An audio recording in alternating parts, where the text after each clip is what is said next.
At that point, Andrew said, "Jen, I'm on my way to come see you right now. I need to talk to you." And I remember at that moment thinking, that's not what somebody says when it's just minor. This has to be serious. So at that point I said, "Andrew, don't make me wait. You need to just tell me right now. I'm here at the gym. I'm not in the car. Just tell me what's going on." And that's when Andrew told me that there had been an accident. On Thursday nights, it was I would coach the 5:30 and he would coach the 6:30. So I was expecting to see him at the 5:30 class, and he never came in. And then 6:30 rolled around, and I'm calling him, trying to figure out, well, where you at? What's up? Where you at? Come on. And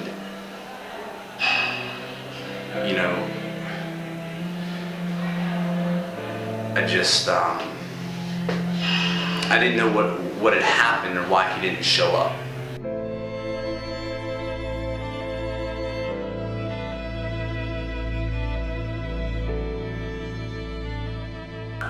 Come on! 28! 20 on 3, let's go, let's go, let's go!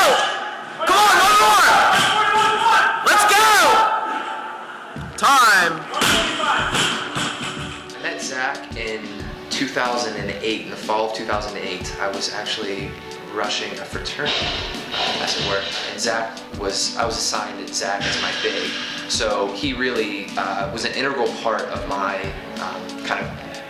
the formative years of my college experience, and really starting to come of age in my college years. So he talked to me about starting a club. I said, I'll be the advisor for it, but it was a student-run organization. So he took the bull by the horns and started getting it set up, and he was the first president of the club, and they would come and work out religiously, and they were the ones who petitioned to get the space down at Belfield, and they started just introducing other people to it. And he's very charismatic, and he'd grab other kids and say, "Hey, this is what I'm doing, come do it." What we would do is there were a bunch of bumper plates in Trees Hall Gym, which was in the basement.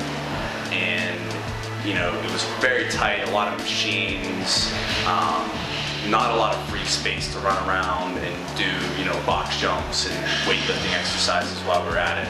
I was a freshman, Zach was a senior, and him along with one of the other older guys, Ryan Johnson, taught me a lot about the movements and took time out of their day and their workouts just to teach me and help me through different movements like overhead squat or a proper form for a jerk or a snatch.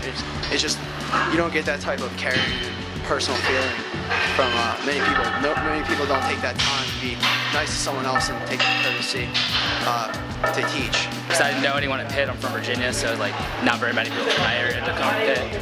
And kind of Zach and like the rest of the guys kind of took me under their wing. Like, he was a big part of the reason I stayed at Pitt, just because he was always looking out for me. I went to sectionals with him 2 years ago, and I was a little nervous. I drove all the way up from Virginia, but they definitely was looking out for me all the time, and went over to his house a couple of times to do workouts and stuff like that.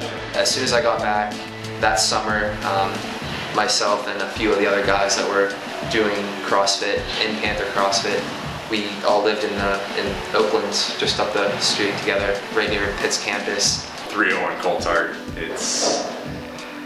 The house has seen better days before and after us. So, but it was a great time. We had our own little setup. We had 2 barbells, about 300 pounds of weight in our driveway. We actually made a kettlebell. We actually had a 200-meter mark down the street. It was nice, it was a flat street.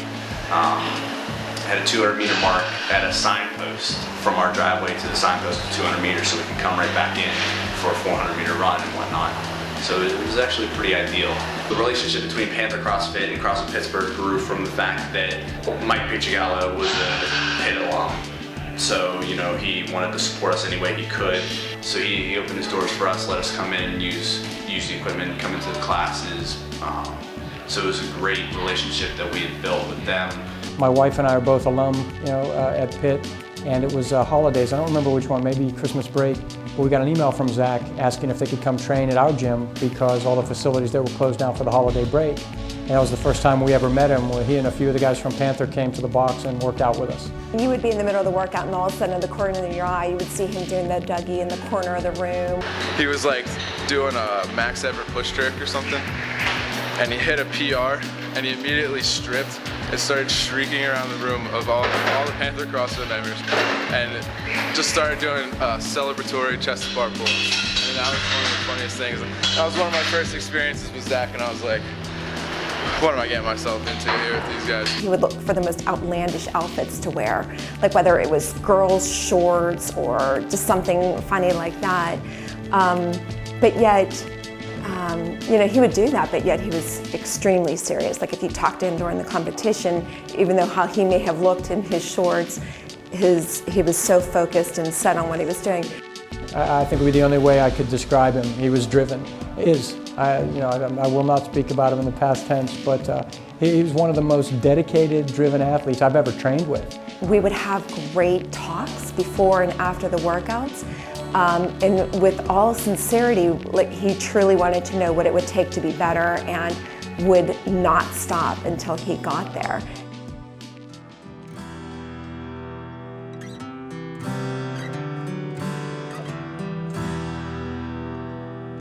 There was a pop in the gym that was palpable, and it was very difficult for those first couple days because everybody's just asking questions. Everybody's not, there's really no focus on the workout any longer. For the first week or so after injury, this wasn't a gym so much as it was a center to come and seek some sort of outlet for your frustrations, for your angers.